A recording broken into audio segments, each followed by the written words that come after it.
Hello everyone, good morning and welcome back to my channel. আমি প্রিয়াঙ্কা শুরু করছি আমার আজকের দিনের আরেকটা নতুন ভ্লগ। সো তোমাদের তো আমি আগের ভ্লগে বলেইছিলাম যে আমরা একটা ট্রিপ প্ল্যান করেছি। তো সেই উদ্দেশ্যে এই যে সকাল সকাল উঠে এই তোড়জোড়, তো মা এদিকে ভাত মাখছে, এদিকে মেয়ে আমি বোন তিনজনে খাবো। সো খেয়ে দিয়ে নিয়ে এবার আমি ফুল রেডি, মেয়েকেও রেডি করে দিয়েছি। তো এখন এদিকে আমার হাজব্যান্ড আর বোনের হাজব্যান্ড ওরা দুজনে গাড়িতে লাগেজ তুলছে, আর আমরা এদিকে যে বেরোবো এখন। তো এই যে দেখো, মেয়েকে বললাম একটুখানি স্মাইল করতে, তো মেয়ের এই মিষ্টি স্মাইলটা দিয়ে আমি আজকে আমাদের এই যাত্রা শুরু করছি। তো চলো, আমি ভ্লগের এন্ডে গিয়ে তোমাদের সাথে শেয়ার করব যে কোথায় গেছি, বাট তার আগে যদি তোমরা গেস করতে পারো তো আমাকে অবশ্যই কমেন্টে জানিও। আর এইদিকে দেখো, এবার মানে বেরোতে হবে, কারণ আমাদের কি সকাল 7টায় বেরোনোর কথা ছিল, বাট ওই যে অ্যাজ ইউজুয়াল আমাদের হচ্ছে লেট হয়ে যায়। কারণ বাচ্চা নিয়ে মানে কি আমি ম্যানেজ হয় মাঝে মধ্যে, আবার হয় না, কারণ সেদিন একটুখানি বৃষ্টি ছিল বলে কি সবাই একটু বলছিল যে দেরি করেই বেরোবে। তো সেই কারণে বলতে পারো তখন 9:30 বেজে গেছিলো বেরোতে বেরোতে। তো এবার চলো আমাদের যাত্রাটা শুরু করা যাক। আর তার আগে যারা আমার চ্যানেলে নিউ তারা প্লিজ প্লিজ প্লিজ আমার চ্যানেলটাকে সাবস্ক্রাইব করে দিও। আর যদি আমার ভিডিও ভালো লেগে থাকে তো প্লিজ লাইক কমেন্ট অ্যান্ড শেয়ারটাও করে দিও। সো সো তোমাদেরকে আমি সবসময়ই আমার ভিডিওর মাধ্যমে আনন্দ দেওয়ারই চেষ্টা করব। সো নর্মালি যারা হাউস ওয়াইফ, তো কী হয় তাদের পক্ষে তো আর বাইরে গিয়ে সেরকম কিছু করা হয়ে ওঠে না। তো এই যে ঘরে বসে এই সমস্ত অনলাইন প্ল্যাটফর্মগুলো মানে তোমাকে একটা অন্তত করার সুযোগ করে দিয়েছে। তো আমি আজকে মানে বলতে পারো সেই সুযোগটাকেই মানে কাজে লাগিয়েছি। কারণ কি মানে বাইরে গিয়ে তো কিছু করা এখন আপাতত আমার পক্ষে সম্ভব নয়, তাই ঘরে বসেই যদি কিছু একটা করতে পারি। সো প্লিজ তোমরা আমার সাথে থেকো, কারণ তোমাদের ছাড়া আমার এই জার্নি কখনোই সফল হবে না। সো যতদিন আমি এখানে আছি তোমরাও আমার সাথে থেকো, কারণ কি না হলে আমার তো এই কাজটাই বৃথা, তাই না? সো অনেকটা কথা বলা হয়ে গেছে। তো তোমরা যারা নর্থ বেঙ্গলের আছো বা সাউথ বেঙ্গলের, তারা অনেকেই হয়তো এই প্লেসটাকে চেনো, কারণ ভীষণ একটা নোন প্লেস বলতে পারো এটা। তো এটা সেবকের এই করোনেশন ব্রিজ, আমরা জাস্ট ব্রিজটা ক্রস করলাম, তোমরা তো ভিডিওতে দেখতেই পেলে। তো এই যে সেবক থেকে অনেকটা পথ পেরিয়ে এই যে আমরা এই জায়গাটায় একটা টি ব্রেকের জন্য সবাই মিলে দাঁড়িয়েছি।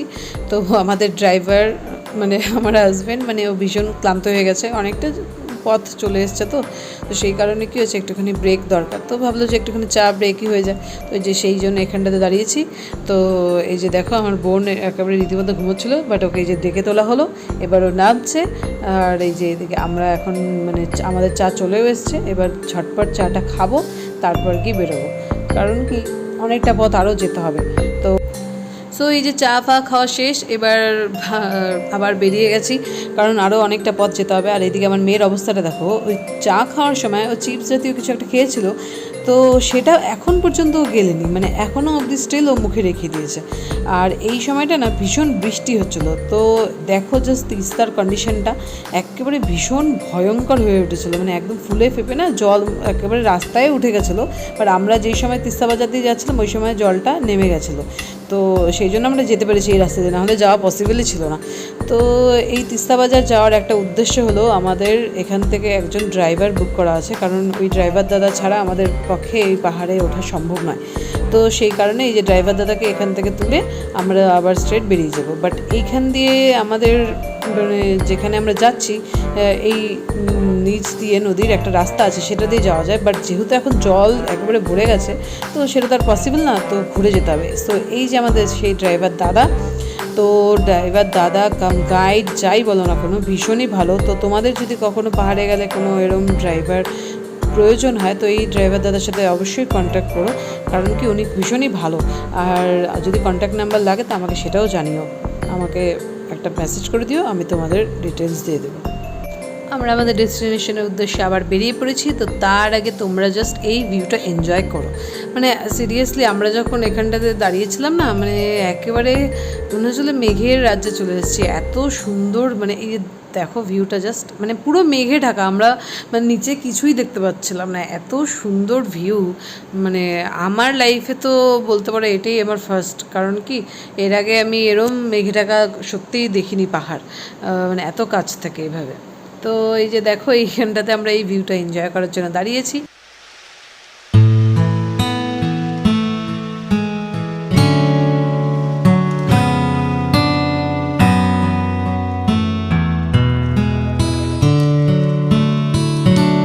যে দেখো এইখানটার ভিউটা এনজয় করে আমরা আবার আমাদের হোমস্টের উদ্দেশ্যে বেরিয়ে যাচ্ছি, কারণ তখন অলমোস্ট 1:30-2 হয়ে গেছে, মানে লাঞ্চ টাইম হয়ে গেছে। আর আমরা ওইখানে মানে হোমস্টেতে বলেছিলাম যে 12টায় ঢুকে যাব।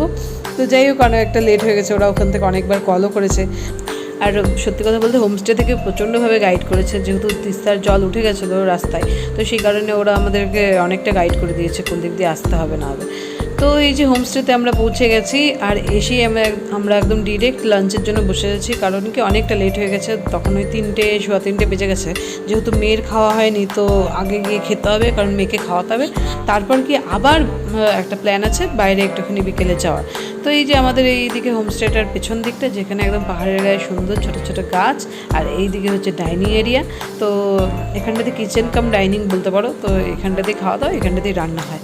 তো এই যে দেখো আমরা লাঞ্চে বসে গেছি, আর আজকের লাঞ্চে ছিল ভাত, ডাল, আর একটা তোমার ওই বিনস দিয়ে না কিছু একটা ভাজা করেছিল, আর এইদিকে ছিল ডিমের কষা। তো তোমাদের একটা অনেস্ট রিভিউ দিচ্ছি, তোমাদের যদি বাজেট ফ্রেন্ডলি কোথাও থাকতে হয় তাহলে এই সব হোমস্টে তোমাদের খুব ভালো একটা অপশান। বাট খাওয়া দাওয়া যদি বলো, একদম তোমাকে মার্কস দেবো হচ্ছে মাইনাসে আমি, কারণ খাওয়া দাওয়ার কোয়ালিটি অত্যন্ত জঘন্য বলতে পারো। তো যাই হোক, তোমাদের যদি কারোর এই হোমস্টের কোনো রকম ডিটেলস চাই তো আমাকে মেসেজ করো, আমি বলে দেবো। তো এই যে দেখো হোমস্টেটার বাইরের ভিউটা। তো আমি এরপরে একটা ভিডিওতে তোমাদের সাথে ডিটেলসে পুরো হোমস্টের ভিডিওটা শেয়ার করব। তো তার আগে চলো ছোট্ট একটা রুম ট্যুর দিয়ে নিই। তো এই যে এরকম দুটো আমরা রুম সিলেক্ট করেছিলাম। তো এই হোমস্টেটা না, এই রুমগুলো একেবারে নতুন ছিল। তো আমরা যেহেতু পরের দিকে বুকিং করেছিলাম, তো এই দুটো রুম ছাড়া আর কোনো রুমই ছিল না ওদের কাছে। তো যাই হোক, যেহেতু আমরা একটা আসবো বলে প্ল্যান করেছি, আর একটুখানি বলতে পারো যে পকেট ফ্রেন্ডলিও ছিল, তো সেই কারণে আমরা হ্যাঁ বলে দিয়েছি। বাট আসার পর যখন রুমে গিয়ে মানে হাজির হয়েছি না, তো সিরিয়াসলি বলছি যে মানে খুব ভুল করেছিলাম। কারণ কি, তোমার যে একটা জরুরি কিছু দরকার না আসবাবপত্রে, সেটা এখানে ছিল না, শুধু বেড ছিল। তো সেই কারণে আমার ভালো লাগেনি। তো এই যে এদিকে আরেকটা বেডরুম, তো অলমোস্ট দুটো সেমই। তো মানে দুজন এখানে 3জন বা ওটাতে 4জন, ওরম থাকার জন্য খুবই একটা ভালো জায়গা, আর ভীষণই পকেট ফ্রেন্ডলি। তো এখানে দুটো রুমই অলমোস্ট সেমই ছিল। তোমার জরুরি কিছু আসবাবপত্র খুবই দরকার, কারণ কি মানুষ তো একটা কিছু জিনিস এনে রাখবে, তো সেটা রাখবে কোথায়। তো যাই হোক, তো এরম দুটো আমরা রুম নিয়েছিলাম। আর তোমার এটার আমাদের কস্টিং পড়েছিল হচ্ছে 1300 টাকা পার হেড। তো তার সাথে ইনক্লুডিং ছিল তোমার হচ্ছে, আমরা যেহেতু দুপুরে এসেছি, তো লাঞ্চ, ডিনার, আর পরের দিনে ব্রেকফাস্ট, আর তার মাঝখানে সন্ধ্যের আর সকালের চা, আর সন্ধ্যের হচ্ছে তোমার কিছু স্ন্যাক্স। তো তার মধ্যে তোমার বনফায়ারটা অ্যাড ছিল, বাট কী হয়েছে, যেহেতু তোমার বৃষ্টি ছিল, তো সেই কারণে হয়নি। আর তোমার কি বলে জানো, ফ্রি ওয়াইফাই ছিল। তো 1300 টাকা, সত্যি কথা বলতে গেলে খাওয়া দাওয়া দিয়ে পাহাড়ে থাকা না একটুখানি কমই মনে হয়েছে আমার কাছে। বাট খাওয়া দাওয়ার কোয়ালিটি মানে কি ভীষণই খারাপ ছিল। তো যাই হোক, চলো এই যে খাওয়া দাওয়া শেষ করে এই যে আমরা আবার এখানে আবার বেরিয়ে গেছি, কারণ একটুখানি ঠান্ডা ঠান্ডা ছিল, তো সেই কারণে আবার মেয়েকে একটুখানি সোয়েটার ফোয়েটার পরিয়ে বের করেছি, কারণ আমাদের কোনো অতটা লাগছিল না, বাট মেয়ের যদি আবার ঠান্ডা লেগে যায়। তো এই যে আমরা এখন এখানে একটা ফেমাস পার্ক আছে, সেটার উদ্দেশ্যে বেরিয়েছি। তো গাইজ, এটা দেখে তো তোমরা অনেকেই হয়তো বুঝে গেছো। সো আমরা যেই জায়গাটা এসেছি তার নাম লামাহাটা, আর এটা একটা ভীষণই সুন্দর প্লেস। যদি কেউ এখানে এসে না থাকো এখনও পর্যন্ত, প্লিজ একবার ভিজিট করো। আর এই যে এই পার্কটা দেখছো, তার পেছনে না, মানে ওপরে গিয়ে আরও পেছন দিকটা একটা লেক আছে, সেটাতে আমরা যেতে পারিনি, কারণ বাচ্চা নিয়ে ওইরকম খাড়া পাহাড়ে ওঠা সম্ভব নয়। কারণ এটা বলতে পারো এক প্রকার ট্রেকিংয়ে আছে, মানে ট্রেকিংই করতে হবে তোমাকে। তো সেই কারণে পসিবল না বলে আমরা যাইনি। আর আমরা যাইনি বলে বোনরাও আর যায়নি, কারণ সন্ধ্যে সন্ধ্যে তখন অনেকটা হয়ে এসেছিলো। তো আমাদের ড্রাইভার দাদাই বললো যে এখন না যেতে, মানে কালকে সকালে যেতে। তো দেখতেই পাচ্ছ এখানকার ভিউটা মানে কতটা অসাধারণ, একেবারে তোমার হয় না মন ভরে যাওয়ার মতন একটা ভিউ ছিল। আর একটাই শুধু এখানটাতে মানে সমস্যা হয়েছে আমাদের, সেটা হচ্ছে বৃষ্টি। এই যে আমরা এই সময় বেরিয়েছি, এই সময়টাতেও বৃষ্টি হচ্ছিলো। আর পরের দিন তো তোমার সাথে যখন শেয়ার করবো নেক্সট ক্লিপটা, সেখানটাতে তোমরা দেখো একেবারে বৃষ্টিতে আমরা পুরো ভেজে চুপচুপা হয়ে গেছি, একেবারে ছাতা কিনতে হয়েছে, কারণ একটা ছাতা আমরা নিয়ে গেছিলাম, ভেবেছিলাম হয়তো সেরকম বৃষ্টি হবে না, বাট বৃষ্টিটা ভালোই হয়েছিল। তো এই যে দেখো আমার মেয়ে তো ভীষণ খুশি, বাট ও চাইছে কি বলো তো, ও চাইছে কি ওর হাতটা যাতে কেউ না ধরে আর ওকে যেন কেউ বাধা না দেয়, ও যা করবে। তো সেটা কি আর হয় বলো, এখান থেকে যদি স্ট্রেট নিচে যায় না, একেবারে গড়িয়ে গড়িয়ে একদম নিচে পড়ে যাবে। তো সেটা তো আর হতে দেওয়া সম্ভব নয়। তাই যে আমার হাজব্যান্ড, আমি ভিডিও করছি আর আমার হাজব্যান্ড কী করছে, মেয়ের পেছনে ছুটছে, কারণ ওকে 1 সেকেন্ডের জন্য ছাড়া যাবে না। আর তার ওপর পাহারা দিচ্ছে হচ্ছে আমার বোন। সো এই যে দেখো এই যে পাইন গাছগুলো না, একেবারে মনে হয় কি, একেবারে মনে হয় 1-1.5 ঘন্টা 2 ঘন্টা আমি এখানে আরামসে কোনো ইন্টারনেট ছাড়াই কাটিয়ে দিতে পারবো, কারণ এতটা সুন্দর ভিউ। আর এইগুলো দেখছো না, এগুলো কিন্তু মেঘ, কুয়াশা না। আর মেঘগুলো এই যে বললাম না, একেবারে নিচে নেমে চলে আসে, মানে এমন সুন্দর ভিউ। তো যদি তোমরা এখনও না গিয়ে থাকো তো প্লিজ এখানটাতে যেও, কারণ কি ভীষণই ভালো একটা জায়গা। তো যাই হোক, ওখান থেকে ফিরে এই যে সন্ধেবেলায় চা ফা খেয়ে আবার একটুখানি এই যে সামনে একটা ছোটো মতন একটা মার্কেট ছিল, তো সেটার একটুখানি ঘুরবো বলে এসেছি। আর তার সাথে পাহাড়ের মোমো, গাইজ পাহাড়ের মোমো তো পাহাড়ের মোমোই হয়, একেবারে অসাধারণ টেস্ট। কারণ মোমো তো নেপালিদেরই একটা অথেন্টিক ডিশ, তাই না? তো ওদের হাতের মোমোর একটা স্পেশালিটি আলাদাই থাকে। তো সেই উদ্দেশ্যে যে আমরা এখানে বেরিয়েছি, আর এই যে মোমো খাওয়ার সময় আমি ভিডিও করতে পারিনি, আমার মেয়ে ওখানে জল ফল ফেলে দিয়েছিল, সেই কারণে আমি আর তখন ওই সময় ভিডিও করতে পারিনি। তো আর এই যে দেখো বেরোবো ওই সময়টাই যে আবার বৃষ্টি নেমে গেছে, মানে আমরা ওই সময়টা গিয়ে কী হয়েছে, একেবারে এই বৃষ্টিতে আমাদের নাজেহাল করে দিয়েছে অবস্থা। তো এবার এখান থেকে স্ট্রেট হোমস্টেতে ফিরবো। আর ফিরে যেহেতু ডিনার টাইম আর একটু দেরিতে ছিল, তো সেই জন্য আমরা একটা গেম খেলেছি। সো দেখো সেটারই একটা ক্লিপ শেয়ার করছি।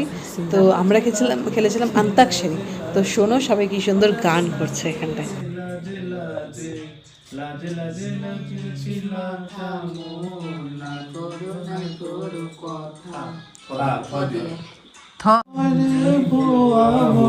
ভালো ভালো দেবাশিস ভালো গান করছে। ওরে বাবা, হ্যাঁ। সো অন্তাক্ষরী খেলে তারপর আরও কিছুটা সময় গল্প টল্প করে এই যে আমরা এসেছি খেতে। আর এখানে অলমোস্ট সবার খাওয়া দাওয়া শেষ। আর রাতে আজকে ছিল হচ্ছে চিকেন, ডাল আর একটা ভেন্ডির একটা কিছু ছিল তরকারি। তো আমার ভিডিও করা হয়নি। তো এই যে দেখো মেয়ে খাচ্ছে, আর এইদিকে এই দাদাটা কী সুন্দর গান করছে। তো উনি হচ্ছে হয়তো হোমস্টের ওনার বলতে পারো, আমি যতটা বুঝেছি। তো কি সুন্দর গান করছে দেখো। সো গাইজ, আমি আজকের ব্লগটা এখানেই শেষ করছি সুন্দর মিষ্টি গানটা দিয়ে। তো তোমাদের সাথে দেখা হচ্ছে আমার লামহাটা ডায়েরিজের সেকেন্ড পার্ট, যেটা পুরো দার্জিলিংয়ের উপর বেস করে হবে। সো সেই জন্য আমার ব্লগগুলো দেখতে হবে। আর please do like, comment and share and subscribe my channel. সবাই খুব ভালো থেকো, সুস্থ থেকো, দেখা হচ্ছে অন্য কোনো ভিডিওতে। Till then tata, by.